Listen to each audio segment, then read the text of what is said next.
repeat after me song. And the do as I do song. And the do as I do song. Tarzan. Tarzan. Swinging on a rubber band. Swinging on a rubber band. Tarzan. Tarzan. Stuck Into a frying pan. Ouch, that hurts. Ouch, that hurts.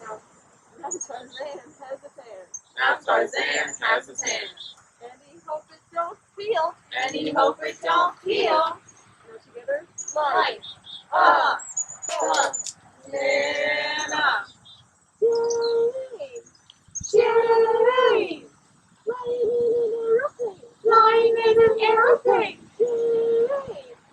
Yay! That's into a feeling. That's into a feeling. Ouch, that hurts. Now Jane has a pain. And Tarzan has a tan. And Tarzan has a tan. And he hope it don't feel. And he hope it don't feel like a banana. Cheetah. Welcome to the Roseville Puppet Wagon. Today we will be performing The Sleeping Prince. Enjoy! Once upon a time there lived a king and queen who had one daughter. They loved her very dearly. Now on a day in winter when the countryside was covered in snow, she was sitting at her window sewing. As she sewed, she pricked her finger, and a drop of red blood fell on the sill in the golden sunlight. Ouch! Just then, a bird in a nearby tree started to sing. Golden wide and wide, the prince sits in his bed. What did you say? Please, little bird, sing again. White and red and gold, he has fixed the tiny world. The princess was intrigued, so she asked, Oh, little bird, sing again. Red and gold and white, he waits on things on high. But what does your song mean? I'm confused. I shall explain, my princess. The bird told her that in a castle far, far away and further still, there dwelt the noblest and handsomest prince in the world, with skin as white as snow and lips as red as blood and hair as golden as the sun. A spell had been cast over him, so that he fell into a deep sleep from which he could only wake once a year on St. John's night. Wow, that actually sounds kind of nice. I could use a good night's sleep. Well, once you sleep for that long, it isn't very pleasant. It's like one of those bad naps where you wake up all confused and hungry. Oh, that doesn't sound nice at all. Never mind. No, it doesn't. Shall we continue? And thus it would be until the end of time. But if a maiden were to watch beside his bed so that he might see her when he woke, then the spell would be broken. So I just have to go and visit him? Yes, my princess. Should I bring him flowers? Any kind of waking up present? I mean, you can if you want, but they're not necessary. No. So, where do I find his castle? I don't know, except that it is far, far away and further still, so that to get there you must wear out a pair of iron shoes. Oh wow, I'll keep that in mind. Days passed, and the princess could not forget the song the bird had sung. At last she said to herself that she must and would go to find the sleeping prince and free him from the spell. But as she knew that her father and mother would never consent to let her make such a journey, she said nothing to them. She had a pair of iron shoes made, and as soon as they were ready, late one night, she put them on and left the palace. Okay, I think I'm ready to leave. Let's see, I've got my iron shoes, my water, my cheese stick, and, oh, a daisy. Oh, that belongs to the ground. I can take that from you. Are you ready to go? Yep, all ready. All right. So the princess left the palace. When the king and queen missed her the next morning, they sent men to search throughout the country, but the princess eluded her searchers and got out of the kingdom without being seen by anyone. Her father and mother grieved much, for they thought she must be dead. In case you wondered, I'm okay. The princess walked on and on in her iron shoes, far and farther still, until she came to a great dark forest. She did not turn aside, but went straight on into the forest, and late in the evening she saw a lonely cottage. She went to the door of the cottage, and an old woman asked her what she wanted. Excuse me, I'm searching for the castle of the Sleeping Prince. Would you happen to know where that is? Unfortunately, no, but I can give you a bite to eat and a drop to drink, and then you must go back to where you came from, for this is no place for a royal woman. Oh, no, I must keep going. If you must, you must. Come in then, and when my son, the West Wind, gets home, I'll ask him if he knows the way, but you must take care that he does not see or hear you. So she let the princess in and gave her some supper and hid her in the corner cupboard. Soon there was a rushing and a sighing of rain outside, and in came the West Wind. Mother, I smell mortal flesh. Son, please don't be angry. It was my fault. It was only a girl in iron shoes who came past here today, wanting to know the way to the castle of the sleeping prince. That I do not know, but perhaps my cousin, the East Wind, may have seen it. Thank you! As soon as it was light the next morning, the princess started on her journey again.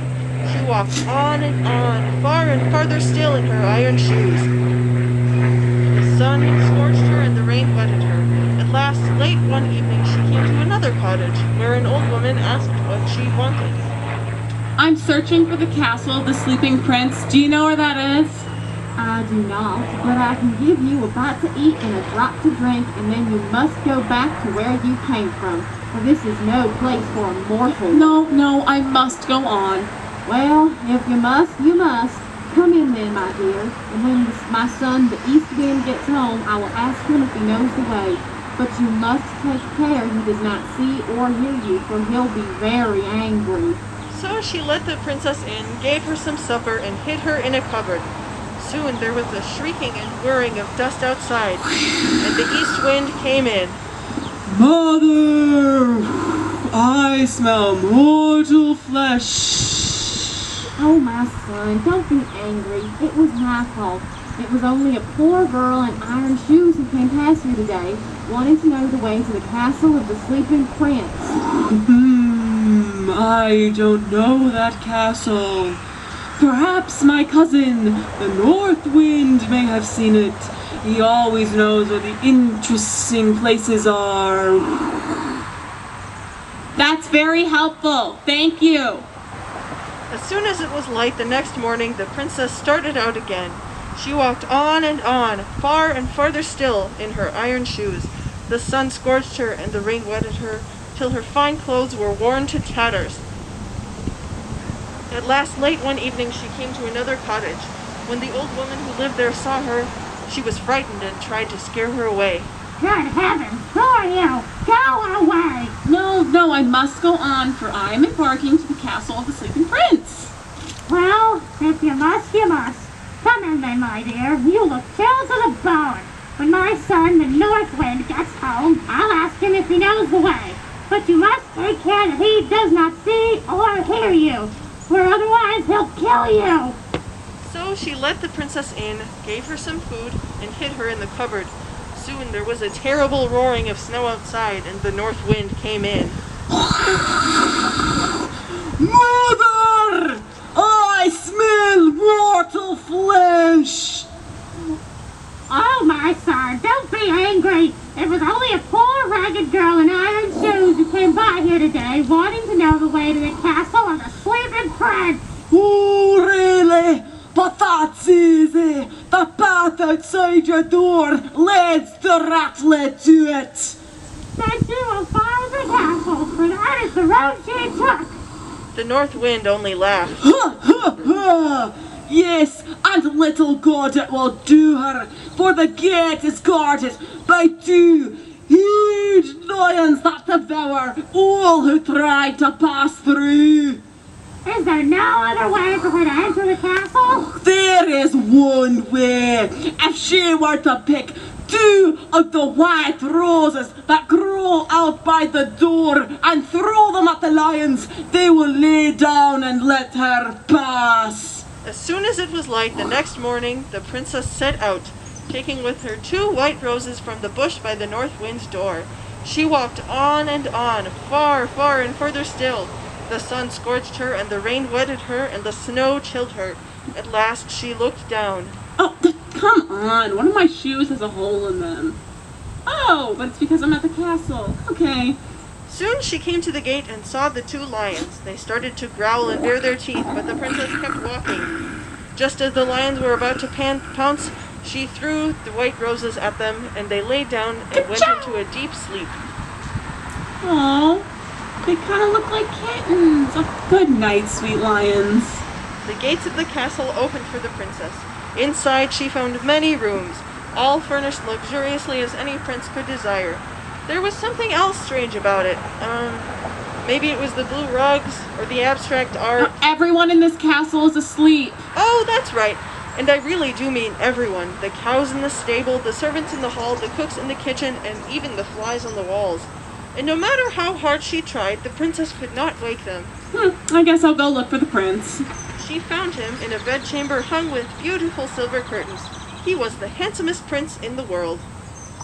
Hey, Prince! Wake up! Wake up! Wake up! Oh my gosh, I guess I'll have to wait. The princess could not wake him, so she sat down beside his bed.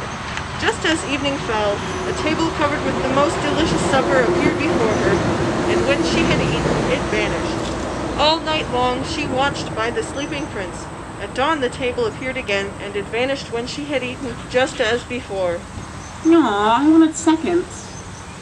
The days passed, and the weeks and the months. Still the princess sat every night by the side of the sleeping prince, waiting for him to wake. At last it came to be St. John's Eve, but she did not know it, for she had lost count of time on her long journey.